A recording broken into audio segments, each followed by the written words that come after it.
Déjà sur les narcomicides, il faut bien voir que ce qui les fait varier en intensité, sont surtout la nature des rapports de force entre narcotrafiquants. C'est-à-dire Ouais. quand vous en avez un qui a imposé le monopole des ventes, il y a une accalmie. Ce n'est pas nécessairement le jeu de l'action policière. Et ensuite, pour ce qui est de la présence de VP, de mettre du bleu partout, ça n'amène pas de solution de fond, encore une fois. Ça va évidemment couper un trafic de rue localement, ponctuellement, s'il y a les policiers.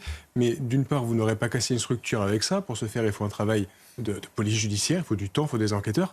Et en plus, eh bien, les trafiquants, ils déportent leurs ventes en ligne. Donc la présence simplement de voie publique, elle est stérile. Sur le long terme, ça n'amènera à rien. Nous, c'est vrai qu'il y a un côté fatigant avec la multiplication des réunions sur le narcotrafic, comme si on se demandait si est-ce que vous croyez vraiment que le narcotrafic se développe, est-ce qu'il n'y aurait pas un problème avec Marseille qui sera hors de contrôle. Je pense qu'au bout d'un moment, on a compris, les solutions, on les met sur la table à longueur de journée.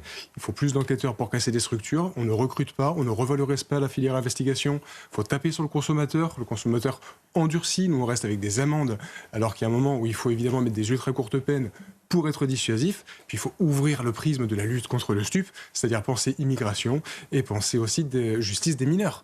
Il y a énormément de mineurs isolés qui sont pliés comme choux sur les points de deal. On a encore un exemple tragique il y a quelques jours avec ce gosse de 12 ou 14 ans, on ne sait pas, qui a pris des balles à Grenoble, un mineur isolé, parce que c'est pratique pour les trafiquants, les mineurs isolés. Ils connaissent absolument personne dans la cité, ils vont dénoncer personne s'ils se font arrêter. Et puis la justice des mineurs, ben, cette clémence qu'on a systématique, ça ne les protège pas, même les mineurs délinquants. Ça les expose, ça les livre au réseau de trafiquants.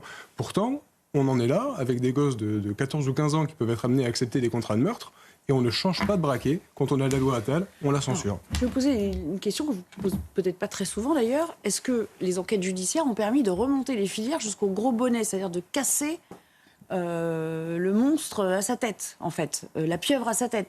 Ou est-ce qu'on s'en tient vraiment aux petits dealers de quartier qui ne dénonceront pas les commanditaires? Alors, le moins efficace, c'est effectivement d'aller arrêter des petites mains autour du point de deal. Ce qu'on Ça fait sert à rien, quand on est d'accord. vous mettez des CRS Parce que demain, partout, vous ils montez vont une autre forcément armée arrêter. similaire. Déjà, ils sortent aussi vite qu'ils sont rentrés. Et en plus, oui, ça n'a aucun impact dissuasif parce qu'il y en a plein d'autres pour les remplacer. Après, vous avez le travail de police judiciaire pour venir casser des structures de narcotrafiquants. Ça met beaucoup plus de temps. Ça marche? Ça marche, oui, on peut le faire. Le truc, c'est que le temps qu'on le fasse, il y en a 10 qui sont arrivés.